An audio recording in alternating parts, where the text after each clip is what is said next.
You know who it is. Your man, Dig a Ditch, Horror Flick, Super 6, Big Mitch. And I'm kicking in those with those 3 O's. And I'm bringing 28 101s because we Vegas sons. It's the Meadowlands, man. And you know her, man, come on, man. Bolo Yang. Ooh. Bolo Yang. Nah. Welcome to Vegas Chronicles with your man, Horror Flick, Big Mitch. And I'm gonna be doing my intro, man. I've been lazy doing other things, but I'm gonna get back to it. Today, right off the top, let me address one matter. When people address me, I do my best. It's hard for me to respond, but I do my best to, But to this little youngster, and he know who it is. Hey, I'm not gonna give you no type of exposure. And look, dude. You first of all, you need to go back to school. Your grammar is horrible. Second of all, I don't know who you or your daddy is, and I can care less about who he supposed to be as a war baby. Okay, I know them Pirus smashed them war babies, you know, and I'm pretty sure it's been instances where the war babies probably got the best of some Pirus. But I know in this one incident I was talking about, them Pirus smashed that. Look, it don't matter who your father was. He got smashed right along with the rest of them war babies. For real. And I'm just keeping it real. And I never heard of your daddy. And you know who I'm talking about. I don't gang bang, and I'm not gonna let this platform, be used for something negative. So if you feeling like negative, cause some of you youngsters, y'all like a wall. You want to be hard and stuck in your ways, and you can't be talked to. So it takes sometimes for you to, before you get it. And it seems like you one of them type of youngsters. So what I'm gonna do is I'm gonna pray for you, right? And I'm gonna let you go through what you got to go through. Because if I can't get through to you, maybe God can. So I'm gonna leave it in His hands. God bless you and your daddy. Until then, scram. Anyway, today I want to talk about, since he want to, bring up being tough. You know, I want to talk about something, and I don't know if I did a video on this, and if I have, so what? I want to talk about being tough, okay? And I want to talk about the penitentiary, okay? My back number 41345. Look me up, okay? And I remember when I was in Vegas Chronicles, NSP. Okay, I went to NSP, at a time when I was really going through mental issues. You know, I got kicked off Indian Springs Yard for the last time they sent me to Gene. I got into it with the police, Muhammad and Gribbs, people that was in Indian Springs back during that time. Y'all remember Muhammad and Gribbs? You know what I'm saying? Them was some cold sellouts, man. For real, you know what I'm saying? E-Dub, remember they ran in the room up on E-Dub in 32? And what they did to Salim, you know what I'm saying? Muhammad back there. And look, it's 2 black COs that used to be with a white CO named Sergeant Height. This dude so racist, he still goose step when he walking. If anybody know what a goose step is, it's what the Nazis do when they walk. That step, the goose step. He still did that. He imitated that. He was a piece of crap, put it that way. But he had 2 brothers doing his dirty work to other blacks, man. They was running up in the people rooms doing people bad. But they, I got into it with them, and they opened every door up in the hole with my face. For real, you know what I mean? And it was pretty bad, you know what I'm saying? But they kicked me off their yard because I was trying to kill Muhammad. And they sent me to Gene. And I ended up getting kicked off Gene Yard and bust all the windows out in the hole. They sent me to NSP. I was going through stuff, man. I was really going through it. So when I get to NSP, NSP was a little bit more stricter, and they shoot quick up there. But nevertheless, I had a lot of homeboys up there: Rule Baron, Goo, G Boy, 8 Ball from 40 Block, Killer Whack. It was a bunch of them. Rule Baron.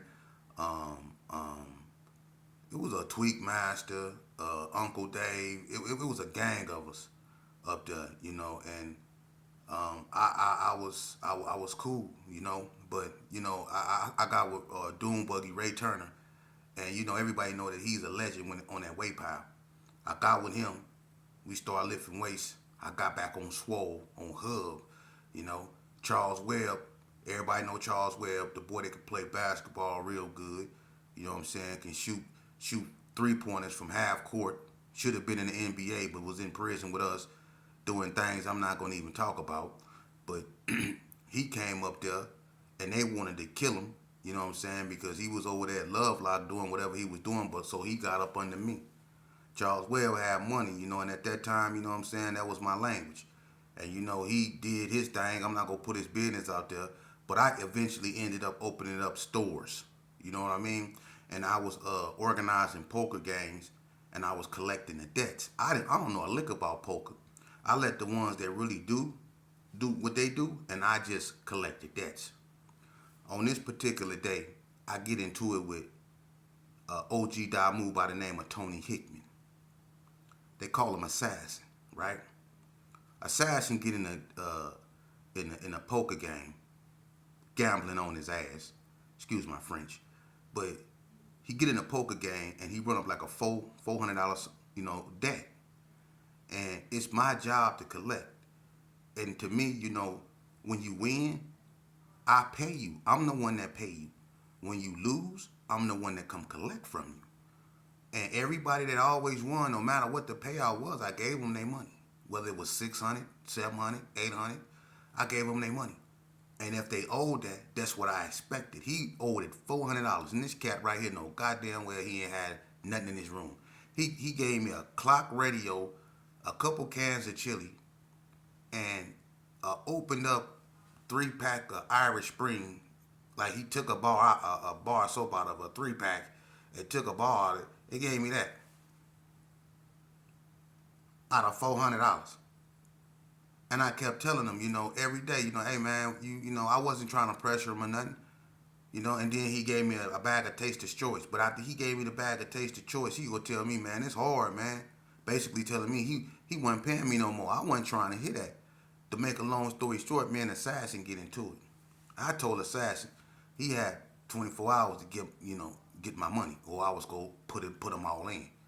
Now I done got real big headed, and I thought those muscles, and BT, and I had all them Keystone and everybody. I had a whole army backing me up, but them Bloods was deep too, because you had like Kiki, you know what I'm saying, Horsehead, Pac-Man, you know what I'm saying. You had a bunch of Bloods, and the Cali Bloods was riding with them. There's 1,000 Bloods up there. Fishmouth was up there. It's 1,000,000 Bloods. Now at this time, me and Lil Bread, because he came up there, we into it. You know what I'm saying? And that's something that's between me and him. But we into it. So he wasn't really messing with the Gerson Kai. He was with Duke Daddy them in the north. Matter of fact, him and Duke Daddy moved in the cell. You would have thought Lil Bread was from Northtown the way he was kicking it with them. Ask anybody. Because after him and Keystone had that fight, we kind of like X'd Lil Bread. We didn't mess with him. You know what I'm saying? And he used to hang out with Blood Kiki, or he used to be with the North.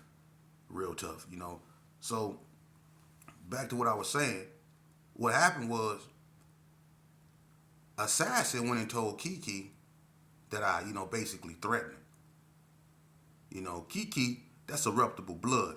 You know what I'm saying? And anybody know Keith, Keith and Fat Cat, you know what I'm saying? They some old reputable, man. Kiki a reputable Paru. Reputable. Bald headed, stocky, short, fight hard as I don't know what. You know what I mean? And, when he told him, them Bloods gathered up, I didn't even know. I was oblivious to what was going on. But I was Mr. Tough Guy. So, me, Dan Loke from K9, and Bert, after dinner, we was together. We was going up on the upper yard, on the upper yard. And when we went on the upper yard and they shut that gate, Dan Loke out there, Bert out there, am I lying about this? When they shut that gate, and Charles Webb said, hey, Sheep, let me holler at you. I went over there and I'm like, what's happening? He had this disturbed look on his face. when I got up on him, like disturbed, looked like he was about to run out his flesh. Like, what's up? He said, man, I think something finna go down, man. Watch your back. I'm like, what you mean, watch my back? And as soon as I say, what you mean, watch my back, Blood Kiki gonna say, yeah, sheepdog, and you ain't finna be around here, deep boy, no bloods, neither, nigga. And I'm like, and when he said that, about 1,000,000 bloods, man, listen, they was all sitting against the, like, if anybody know how NSP Upper Yard was, it's the old prison. It was built in 1865, for real, for real. But on the upper yard, they only had 2 benches, and it was like rock that you can sit on, and they was sitting along the rocks and stuff like. It was 1,000,000 bloods. It's 3 of us. When he said, "Yeah, sheepdog, you ain't finna be around here, D-boy, no bloods neither." Man, when them dudes stood up, Bert was about to pass out. He started rocking back and forth, going, "What's going on?" And you know what you did, Bert. It's all gravy, because I was scared too. I had bubble guts, was about to pass out. I just didn't rock back and forth, but I was about to pass out. It was 1,000 bloods, man. So I'm looking at Kiki, but I don't want to show no, sign of weakness. I'm looking at Kiki like, nigga, what you talking about? He like, nigga, you know what the F I'm talking about, nigga? What's up with you and Assassin? You talking about he got 24 hours to pay you this? You ain't finna do nothing. Man, down more on his yard. You know what I'm saying? I mean, he was going ham on me. I'm keeping it real. I didn't have no homeboys up on that yard. It's like they all decided to stay in the house for some reason at this very moment when I needed them the most. My soul needed them, and they was in the house. And it still to this day got me wondering, how could all y'all be in the house like that when y'all,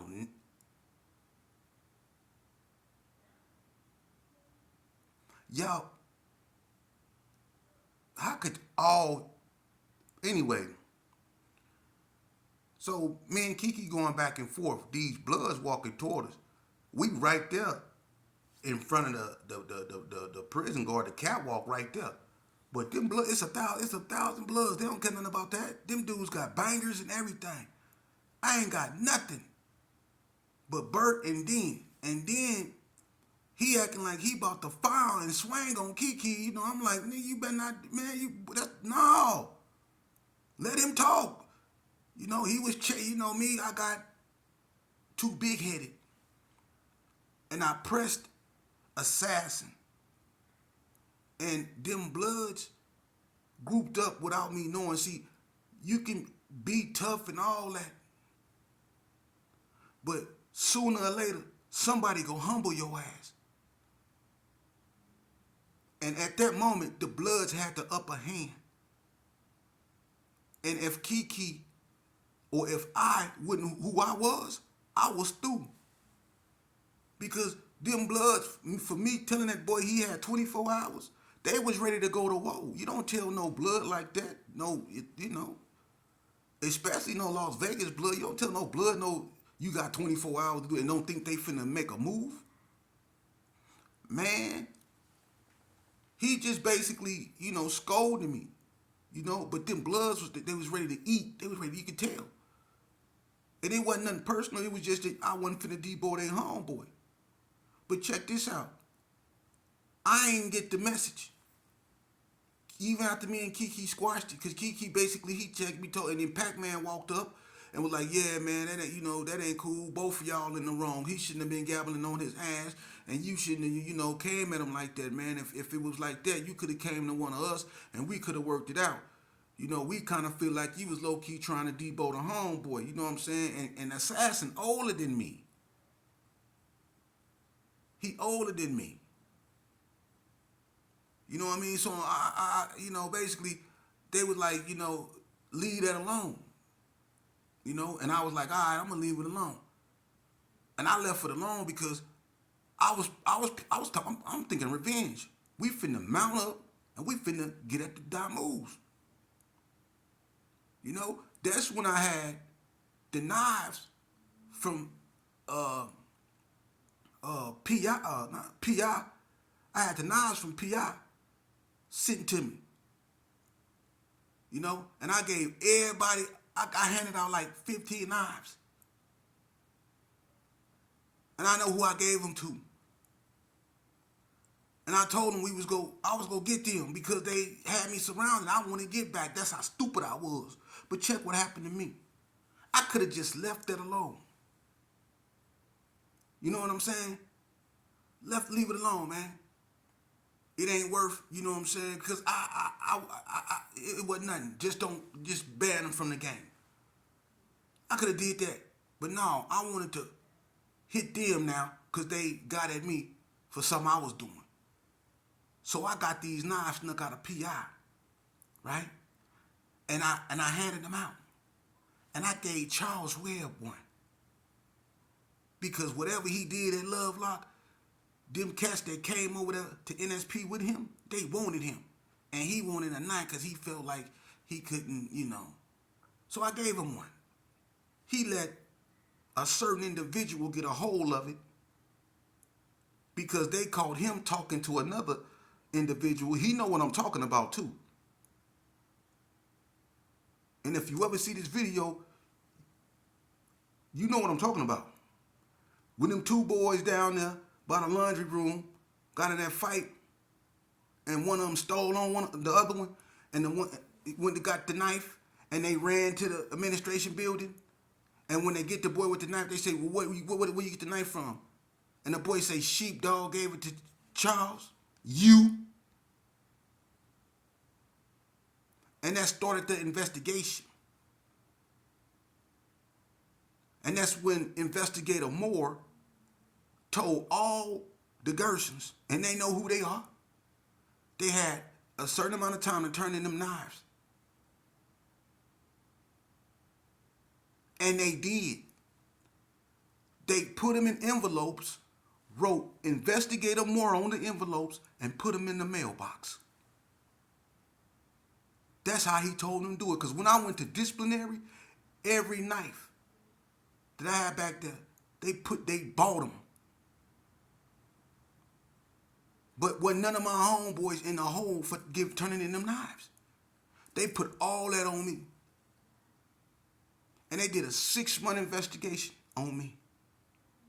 And when it was said and done, the investigation, they found me guilty for distribution, for possession and distribution of prison-made weapons, organizing poker gangs, using my gang status to collect debts, calling me some type of, I'm not finna even repeat that, of a neighborhood.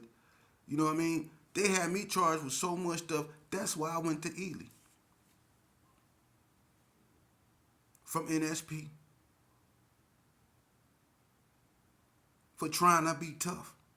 And then they got killed. So when I say, this game and going to prison and being tough, that's played out, it's weak, it's fictitious, because just like I was humbled, you go be humbled too. But I was lucky because I was humbled in the way where I was able to leave with my life. These youngsters now are being humbled to the point to where we burying them. And to you youngsters out here that want to be with it, that still want to be with it, want to talk about dropping flags. That ain't even Vegas terminology. What you mean dropping your flag? That ain't Vegas terminology. That's Cali talk. You showing right there and there. You don't even have a self-image because you imitating other people. When we was doing our thing back in the days, back in Vegas, we didn't copy the California dudes. They did what they did and we did what we did. Y'all calling y'allself 400 block this, and where is there a 400 block in Vegas? Man, get up out of here, man. I'm going to check this out. To you tough-ass youngsters. They got videos on here I'm sure you listen to, look at all the time. Hood war stories, street tales, all that. Y'all watch that. K-Mac video. You know, it's just for show. Y'all watch that? Y'all see how all them stories end. Somebody always telling or getting told on. They putting a snitch in the cell with a dude that just did something. He tell a snitch everything. And he get a 25 to life, 50 to life. Y'all see how all them stories end. Every last one of them. If they go to jail, it's because when they done told on themselves or they done got told on. But y'all be so witty. With what? You gonna be with the next stupid MF on your way to prison for the rest of your life. That's the only thing you gonna be. Or you gonna be in the back of a white van that say medical examiner. Headed to the coroner's office. Ain't no in-betweens. So ain't no such thing as being tough. And I hope that youngster is paying attention. Since you ain't dropped your flag, you obviously dropped common sense. You need to stop, slow down, pick it back up. A flag? What's that? You ain't dropped that. That's your self-esteem? A rag? That make you feel like a man? A rag? Something that costs $2 you can go get from the Indo Mall, from them Koreans? That's your self-esteem? A rag? For real? That's sad. That's sad. You need to drop that nonsense and take your little bad butt to school, bro. You not tough. You not tough at all. Because when the police come, you do what we did. You run. And then when you get tired of running and they catch up to you, what you do? You comply. You don't go out like Tony Montana. You be spread eagle, complying. Yes, sir. Yes, sir. That's what you be doing. So drop the act, bruh. It's youngsters out here that don't want to grow up to be in gangs. If you don't want to listen to what I'm saying, homie, it's 1,000 other channels that promote stupidity. You hear Whack 100 and all them cats on there arguing with each other every day. If that's what you into, do you. But you got youngsters that want to have a future, that want to be here. Because the only thing you looking for when you looking for that type of life is a short lifespan. For real. Because that's the only thing the hardest of all riders ever got out here in Vegas is lengthy prison sentences and death. So you can't be tough enough, bruh.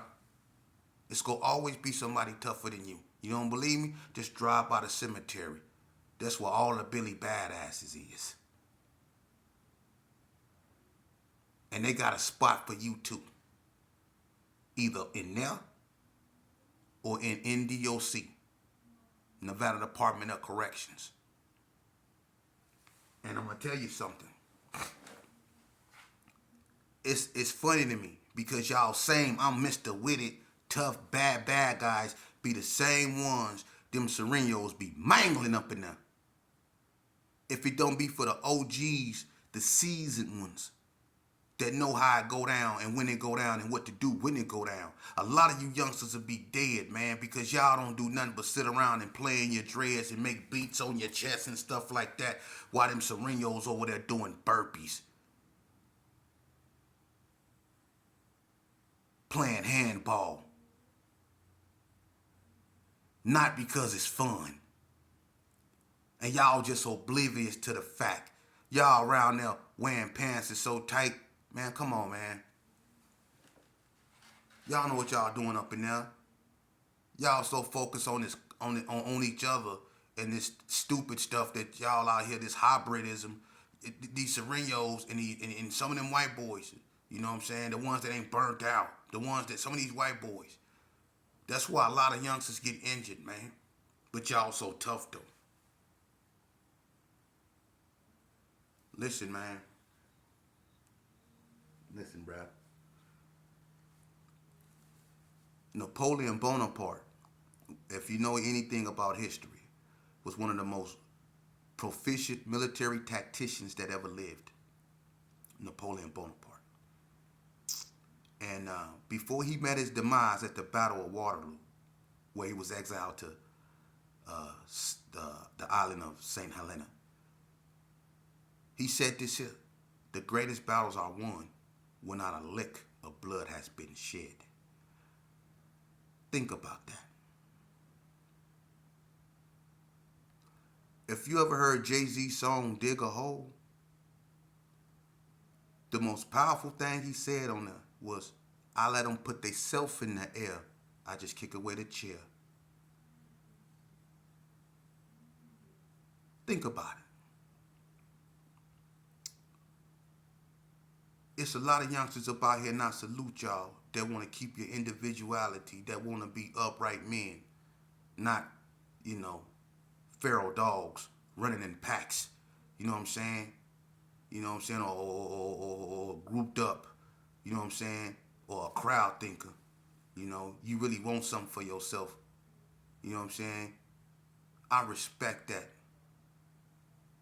If I can go back in time and change, man, listen, I'd have been a square, still standing on my square.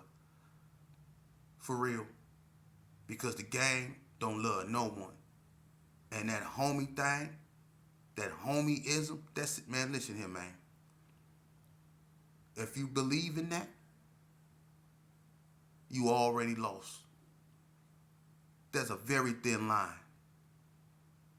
A very thin line. Hell, the line so thin, it's thinner than a thin blue line. It's a thin line between love and hate when it comes to homieism. I just told you. They turned in 15 knives on me. Am I lying, y'all? I'm talking to the ones that did it. When I was shackled getting on the bus on my way to Ely, our little bro was all happy, so jubilant, vibrant. He was so happy I was getting on the bus. I was shackled.